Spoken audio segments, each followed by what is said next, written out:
నమస్తే, welcome to our channel. ఒకే రోజు 3 కీలక అంశాలు. మరి ఇప్పటికే బెయిల్ పైన అరెస్ట్ అయ్యి బెయిల్ పైన ఉన్నటువంటి మిథున్ రెడ్డిని మళ్ళీ ఈడీ విచారించడం, దాదాపు 7 గంటల పాటు కూడా విచారణ కొనసాగినట్టుగా తెలుస్తుంది. ఇదే కాకుండా నకిలీ మద్యం కేసులో బయటకు వచ్చినటువంటి జోగి రమేష్ చేసినటువంటి కామెంట్స్ని ఏ విధంగా చూడాలి, మరి వైసీపీ ప్రభుత్వంలో జరిగినటువంటి కల్తీ నెయ్యి అంశం పైన కూడా ఫైనల్ ఛార్జ్ షీట్ దాఖలు చేశారు. మరి మొత్తానికి వైసీపీ పార్టీ పరిస్థితి ఏ విధంగా ఉండబోతుంది తెలుసుకునే ప్రయత్నం చేద్దాం. దీన్ని విశ్లేషించడానికి మనతో పాటుగా ఉన్నారు ఏపీ కమ్మ కార్పొరేషన్ డైరెక్టర్ అర్స్మెల్లి శ్రీనివాస్ గారు. నమస్తే సార్. నమస్కారం అండి. నిన్న చాలా కీలకమైన రోజుగా మనం చెప్పుకోవచ్చు సార్. మిథున్ రెడ్డి ఈడీ విచారణ, మరి దాదాపు 7 గంటల పాటు పలు అంశాలని కూడా ఆయన నుంచి రాబట్టారు ఈడీ అన్నది కూడా తెలుస్తుంది సార్. మరో అంశం, నకిలీ మద్యం కేసులో జోగి రమేష్ బయటకు వచ్చిన తర్వాత రెడ్ బుక్ రాజ్యాంగం అని, అక్రమ అరెస్ట్ అని చెప్పి ఆయన చేస్తున్నటువంటి కామెంట్స్. ఇకపోతే వైసీపీ హయాంలో జరిగినటువంటి కల్తీ నెయ్యి కేసులో ఫైనల్ ఛార్జ్ షీట్ దాఖలు చేయడం, అందులో కూడా విస్తుపోయే వాస్తవాలన్నీ కూడా ప్రస్తావించినట్టుగా తెలుస్తుంది సార్. చిన్నప్పన్న గురించి కానివ్వండి, వైవి సుబ్బారెడ్డి గురించి కానివ్వండి. మరి వైసీపీ పార్టీ పరిస్థితి ఏ విధంగా ఉండబోతుంది అంటారు? అసలు నిన్న వైసీపీ పార్టీకి ఒక గడ్డు కాలం స్టార్ట్ అయింది నిన్నటితో అని చెప్పుకోవచ్చు అంటారా? వైసీపీ పార్టీ గడ్డు కాలం ఎప్పుడో స్టార్ట్ అయిపోయింది. యాక్చువల్గా 2023 ఎమ్మెల్సీ ఎన్నికలు జరిగినాయి చూసారా, అప్పటి నుంచి వాళ్ళ దరిద్రం మొదలైంది. జారుడు మిట్ల మీదకి ఎక్కారు, వాళ్ళు కింద జారిపోతాం మొదలెట్టారు. వాళ్ళు తెలియలేదు, వాళ్ళకి ఒళ్ళు కొవ్వెక్కిపోయి అధికార మతంతో తెలియలేదు. సరే, అధికారం పోయిన తర్వాత కళ్ళు తెరిచి చూసుకుంటారంటే అది తెలియలేదు. దానికి ఎగ్జాంపుల్ ఏంటంటే, జోగి రమేష్ అధికారం లేదు మనకి, మూసుకుని ఇంట్లో కూర్చోవాలి, లేదంటే ప్రభుత్వం తప్పు చేస్తే విమర్శించాలనుకోకుండా ఈ నకిలీ మద్యం ఇలాంటివి మొదలెట్టి ప్రభుత్వాన్ని ఏదో బదనాం చేద్దామని నా గోతులో పడ్డాడు వెళ్ళి. దానికి అరెస్ట్ చేస్తే ఈ రెడ్ బుక్ రాజ్యాంగం, అన్యాయం, అక్రమం అంట అరుచుకున్నాడు. ఎవరిని అడ్డం పెట్టుకుని పార్టీలో దూరెత్తానికి చూశాడు. అదేం సాగలా. ఇప్పుడు బెయిల్ మీద బయటకు వచ్చాడు. బయటకు వచ్చిన తర్వాత నోటుకు వచ్చినట్టు రెచ్చిపోయి డీజేలు అన్నీ పెట్టేసి బయటకు అడావుడి చేశాడు. అక్కడ ఉన్న పోలీస్ యంత్రాంగంతో కూడా కొంచెం తప్పు ఉంది. నువ్వు జైలు నుంచి బెయిల్ మీద విడుదలయ్యావు, బెయిల్కి కొన్ని కండిషన్లు ఉంటాయి. ఆ కండిషన్ లిస్టులా చేతితో పట్టుకుని ఎక్కడ వాళ్ళు తప్పారో ఒక టికెట్ని వెంటనే అరెస్ట్ చేయాలి. ఆ పని చేయకపోవటం వల్ల అంటే ఆ క్షణమే బెయిల్ రద్దు చేయాలి అంటారు. వెంటనే మళ్ళీ ఆయన అరెస్ట్ చేసి మళ్ళీ పెట్టాలి. అలా ఎందుకు చేయట్లేదు వీళ్ళు? ఆ వెసులుబాటు ఎందుకు ఇస్తున్నారు? వచ్చినోడు వచ్చాడు, డీజే పెట్టుకున్నాడు, సరే ఏదో సంబరం ఉక్కిరి బిక్కిరి అయిపోయినాడు, బయటకు వచ్చాడు. మరి ఆ నోటుకు వచ్చినట్టు తెగబడి మాట్లాడడం ఏంటి? మళ్ళీ చంద్రబాబు ఇంటికి వెళ్తానంటే వెళ్ళి చూడు. ఇప్పుడు రచ్చగొట్టినట్టు మాట్లాడితే అవతల వాళ్ళు ఎందుకు కూరుకుంటారు? మీరు అధికారంలో ఉన్నప్పుడే ఆవిడ తగ్గలేదు. అటువంటిది మీరు మూలం కూర్చున్న మా ఉడగొట్టిన మంచంలాగా మూలగెళ్ళిపోయిన తర్వాత మీరు ఏమన్నా కానీ మీరు ప్రతి అడుగు వెనకడుగు అవుతున్నప్పుడు, పతనం వైపు వెళ్తున్నప్పుడు మీ గురించి ఎవడైనా మాట్లాడతారు. మీరేమో రెచ్చగొట్టి వాళ్ళ చేత మీరు రెచ్చగొట్టి వాళ్ళ చేత తిట్లు తింటారు. ఏదన్నా అంటే లాభోదీపమని ఎడుతున్నారు. ఇప్పుడు అవతల ఏమైనా గట్టిగా అన్నారు. ఇప్పుడు చంద్రబాబు గారి ఇంటికి మళ్ళీ రావాల్సి వద్దు అంటున్నాడు. అప్పుడు వచ్చే ఎంపీకేమో ఇప్పుడు వచ్చే పీక్తో మళ్ళీని. ఇప్పుడు కమ్మ కార్పొరేషన్ చైర్మన్ బ్రహ్మం చౌదరి గారు అన్నప్పుడు అప్పుడు అతను వంశీ ఇద్దరు సరిపోయారు. వీళ్ళకి కారు తిరిగేసేయడానికి చూశారు. ఆ పని క్రమశిక్షణగా ఉంటారు, పద్ధతిగా ఉంటారు కాబట్టి వాళ్ళు వదిలిపెట్టారు. అదే రోజు ఆ రాజధాని ప్రాంతం అది చుట్టుపక్కల రైతులందరూ వచ్చి అడ్డం కూర్చుంటే ఇటు ఎక్కడికి వెళ్ళగలుగుతాడు? కరకట్ట చిన్నదే, పక్క నుంచి పారిపోతాం కూడా ఉండదు కదండి. అలాంటిది ఇంత ఓవర్ యాక్షన్ ఎందుకు నీకు? ఏం చూసుకుని బలుపు నీకు? ఎవరున్నారు అనుకుంటున్నావు? ఇవాళ నిజంగా వాళ్ళు కొనేరు జాతి మీరు ఎవడో రోడ్డు మీద కూడా తిరగలేరు. వాళ్ళు దయా దాక్షిణ్యాలతో, కరుణా కటాక్షాలతో, వాళ్ళ ఉదార వైఖరితో, వాళ్ళ కార్యకర్తలు చాలామంది నాయకులు కూడా నచ్చట్లా ఇప్పుడు ప్రభుత్వంలో మీ పట్ల వాళ్ళు చూపించే ఉదార వైఖరికి. అయినా సరే వాళ్ళు కొన్ని నిందలు మోస్తా కూడా మీ పట్ల కక్ష రాజకీయాలు చేయకూడదు, అక్రమ కేసులు పెట్టకూడదు, చట్టాన్ని తన పని తను చేసుకొని ఇవ్వాలనుకుంటున్నారు. వాళ్ళని మీరు పదే గిల్లి రెక్కి రెచ్చగొట్టి మీరు కొట్టించుకుందామని చూసి వాళ్ళు కొడితే ఎడుతా కూర్చుందామని రోడ్డు మీద మీ ఎత్తుగళ్ళు అయ్యి. ఇలాంటి పరిస్థితుల్లో అతనికి మళ్ళా వెంటనే కేసు పెట్టాలి. వాళ్ళు చేసిన న్యూసెన్స్ యాగికి ఇప్పుడు ఇతను అరెస్ట్ అయినప్పుడు హాస్పిటల్లో అద్దాలు బదలు కొట్టినట్టు కేసు పెట్టారు కదా, అలాగే ఇప్పుడు ఎందుకు పెట్టలేదు? ఈ న్యూసెన్స్కి అతను మన నోటుకు వచ్చినట్టు మాట్లాడిన దానికి సుమోటో కాబట్టి ఎవడ కంప్లైంట్ ఇవ్వక్కలేదు. ఇది సంఘానికి హాని చేస్తున్నట్టు, సమాజానికి చేటు వెళ్ళు అని చెప్పేసి పోలీసులకు తెలియదా? రాత్రి 11:30-12 గంటలకు వచ్చి రోడ్డు మీద చెదరగొడతారు ఉంటారు కదా. వాళ్ళేం తప్పు చేయకపోయినా కానీ తప్పు జరగకూడదని చెప్పేసి వాళ్ళందరినీ వెళ్ళగొడతారు. అటువంటిప్పుడు వీళ్ళు ఇలాంటి మాటలు మాట్లాడుతున్నప్పుడు సుమ్ముట్టుగా తీసుకోవాలా, ఇమీడియట్గా అరెస్ట్ చేసి కేసు పెట్టి అప్పుడు బెయిల్ జడ్జి గారు చెప్పాలా, వీడి బయట వదలకూడదండి, ఇలాంటి డేంజర్ వెళ్ళి గొలుసు కట్టేసి లోపలే పెట్టాలి అని చెప్పాలి. ఇక కల్తీనయ్య మనం అనుకున్నట్టుగానే పెద్ద తలకాయలు ఏం కనపడలేదు. ప్రస్తుతానికైతే తమిళనాడుకి చెందిన వాళ్ళు ఎక్కువ బోలేబాబా డైరీ వీళ్ళకి సంబంధించిన కెమికల్స్ సప్లై చేసిన వాళ్ళు, అలాగే ఇక్కడ టీడీకి సంబంధించిన కొంతమంది ఉద్యోగులు చిన్నప్పనితో సహా అందరి మీద ఛార్జ్షీట్ ఫైల్ చేశారు. ఇంకా ఈ లోపల వీళ్ళు అరెస్ట్ చేసిన తర్వాత ఇంకా విచారణ జరుగుద్ది. అప్పుడేమన్నా సుబ్బారెడ్డి దాకా లింక్ వెళ్ళొచ్చు అనుకుంటున్నాను నేను.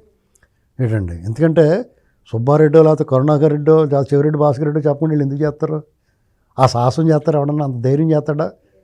ఇప్పుడు అక్కడ ఆ చైర్మన్ లేకపోతే వాళ్ళకి తెలియకుండా ఏదైనా రూపాయి 10 రూపాయి పైన ఒకరోజు 2 రోజులు అయ్యి పైన 20 కోట్ల లడ్డూలు అంటే ఇక ఎంత నెయ్యి వాడారు వాళ్ళు? 60 లక్షల లీటర్లు ఎంత వాడారంట నెయ్యి, కేజీలు ఎంత, 60 లక్షల కేజీలు ఎంత నెయ్యి వాడారంటున్నారు. మరి ఎంత దారుణమైన పరిస్థితి అది. 20% మొత్తం తయారైన లడ్డూలో 20% వాడేశారు వీళ్ళు, ఈ నెయ్యి వాడారు.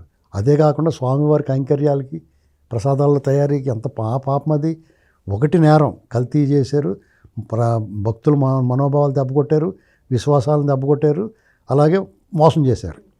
2 స్వామివారిని అపవిత్రం చేశారు, ఆ దేవాలయం ప్రతిష్టను భంగపరిచారు. 3 అన్యాయంగా అక్రమంగా ఆర్జించారు.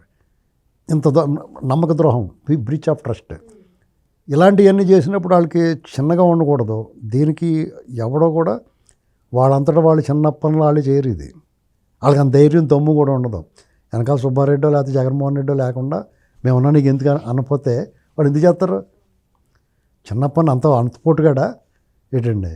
కాబట్టి ఛార్జ్ షీట్లో వైవి సుబ్బారెడ్డి పేరు కూడా చేర్చినట్లుగా ఉన్నారు కదా సార్. ఇప్పుడు అంటే ఏదో రోజు అతని దాకా వెళ్ళి అతను కూడా తీసుకెళ్ళి కూర్చోబెట్టి పరిస్థితి రావాలా.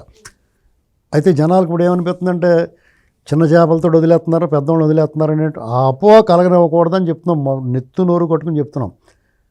ఇప్పటికే వ్యవస్థల మీద, దర్యాప్తు సంస్థల మీద అందరికీ అపోహలు, అనుమానాలు ఉన్నాయి.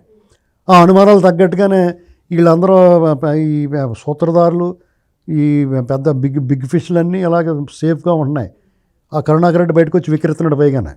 ఇలాంటి పరిస్థితుల్లో వీళ్ళ వెలువడే ఆదేశాలు లేకపోతే వీళ్ళ ఛార్జ్ షీట్లు అన్నీ కూడా అలా కనపడుతున్నాయి. జనాలు చాలా రగిలిపోతూ ఉన్నారండి ఈ విషయంలో.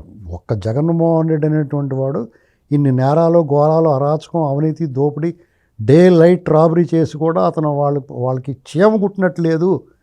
కనీసం వాళ్ళ దగ్గరికి ఎవడ వెళ్ళలేకపోతున్నాడు అనేటువంటిది ప్రజల్లో ఒక రకమైన అభద్రతాభావం వచ్చేస్తుంది. దీన్ని సరి చేసుకోవాలి సిస్టమ్, టాప్ టు బాటం, ప్రభుత్వాలు, అన్ని వ్యవస్థలు కూడా. అంటే ప్రజాస్వామ్యానికి 4 స్తంభాల్లో ఒక స్తంభం పత్రికలు ఎవరి పార్టీకి వాళ్ళకి చీలిపోయి ఇంక దాన్ని ఏం చేయలేము మనం.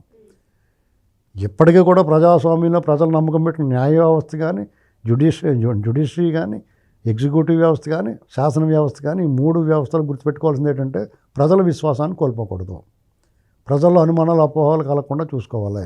ఆఖరికి శాసన వ్యవస్థ, రాజకీయ నాయకులే బెటర్ అనిపిస్తుంది ఏ విషయంలో అయినా సరే. ఎందుకంటే 5 ఏళ్ళకి ఒకసారి వాళ్ళకి పరీక్ష ఉంటుంది. జగన్మోహన్ రెడ్డికి అలాగే పడిన శిక్ష.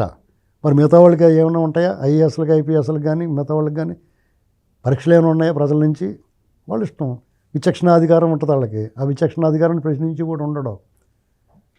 అది ఎవరికాళ్ళు వాళ్ళు బోతు తీసుకున్నట్టుగా మనం కోర్టులోకి వెళ్ళి భగవద్గీతమే ప్రమాణం చేసి నిజం చెప్తాడు, అబద్ధం చెప్తాడో తెలియదు కానీ ప్రమాణం చేస్తారు కదా.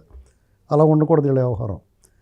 ఏమైనా ఇక మిథున్ రెడ్డి దగ్గరికి వచ్చినప్పటికి అతను ఏసీబీ కోర్టుకి వెళ్ళాలంటే మాత్రం కోర్టులో పిటిషన్ పెట్టినామండి, మా ఇంటికాడ గేదె పాలు పితకాలి, లేకపోతే మా పొలంలో పొలం చూసుకోవాలి, ఇలాంటివి చెప్తాడు. అంటే పార్లమెంట్కి వెళ్ళాలంటే అతను ఎంపీ కాబట్టి పార్లమెంట్కి వెళ్ళాలంటే ఏదో కమిటీ ఉంది, అది ఉంది, ఇది ఉంది. 26వ తారీఖున ఇతను ఏదో శకటాలు మోసినట్టు ఏంటండి, ముఖ్యమంత్రులు గట్రా లోపల పాడేశారు. మరి నేను సంతకం పెట్టాలండి అంటే వదిలేస్తారా? అలా అక్కడ పెడతాడు. అదే రోజు ఈడీ దర్యాప్తుకు వస్తాడు. అంటే ఈడీ దర్యాప్తు కూడా అలా చెప్తే ఏం పర్లేదు కూర్చోంటారేమో అని భయం. అక్కడ మరి దాదాపు 6-7 గంటల పాటు విచారణలో ఊరికే కూర్చుని కారం బూందీ గట్ట తింటా కూర్చునేవారు కదా, చెప్తారు కదా, ఏదో అడుగుతారు వాళ్ళు. అందులో విజయసాయిని మొత్తం చెప్పేసి ఇతను దాద్దామన్నా కుదరదు, చెయ్యట్టుకుని తీసుకెళ్ళి చూపించేసాడండి. ఇంకోటి వీడి దగ్గర ఎంత డబ్బు ఉందండి, అక్కడ దాచేయడండి అని చూపిస్తారు కదా దొంగోళ్ళు. ఇప్పుడు మోటార్ సైకిల్ గట్ట దొబ్బేసిన దొంగోడు ఉంటాడా, ఆడు ఎవడికి అమ్మాడో, ఎంత డబ్బు తీసుకున్నాడో, ఎవడింటికి ఆ దారిలో అన్నీ చూపించేస్తాడు వెళ్ళి. బంగారం గట్ట దొబ్బేయడం ఇంకో దొంగోడు, ఆ బంగారం ఎవడికి అమ్మాడు, ఎలా దొబ్బాడు, అంత సీన్ రీకన్స్ట్రక్షన్ అలా చెప్పేసాడు ఇతను కూడా. అయితే కూడా వెళ్ళలేదు అంతే. కాబట్టి మిథున్ రెడ్డి పాత్రనే కంప్లీట్గా కన్ఫర్మ్ అయిపోయి ఉంటుంది. అతను ఎవరో కాపాడుతూ ఉండొచ్చు, దానివల్ల కొద్దిగా డిలే అవుతూ ఉండొచ్చు. కానీ చట్టం, ఈ నేరాలు, ఈ కేసులు మనిషికి నీడలాంటివి. మన నీడ మనం ఎటు వెళ్తే అటు వస్తుంది. ఈ కేసుల్లోంచి వీళ్ళు ఎట్టి పరిస్థితి తప్పించుకోలేరు. ఆలస్యం అవుతుంది తప్పలో. జగన్మోహన్ రెడ్డి 13 ఏళ్ళు అయిపోతే ఏం చేసాం. కానీ ఆ మెడ మీద కత్తిలా ఏలాడబడుతూ ఉంటాయి. కానీ వీళ్ళు చాలా పాపాలు చేశారు దీంతోపాటు. అంటే తిరుమల తిరుపతి దేవస్థానానికి సంబంధించి మహాపాపం చేశారు. ఈ మద్యంకు సంబంధించి అనేక మంది కుటుంబాలు అనాథలైపోయినాయి, అనారోగ్యం పాలైపోయారు. కుటుంబాల్లో పిల్లలు, మహిళలు, తల్లిదండ్రులు బిడ్డలను కోల్పోయి, మహిళలు భర్తలను కోల్పోయి, పిల్లలు తల్లిదండ్రులను కోల్పోయి, అనాథలైపోయి, అనారోగ్యం పాలైపోయి వాళ్ళకి కూడా అలమటిస్తూ ఉన్నారు.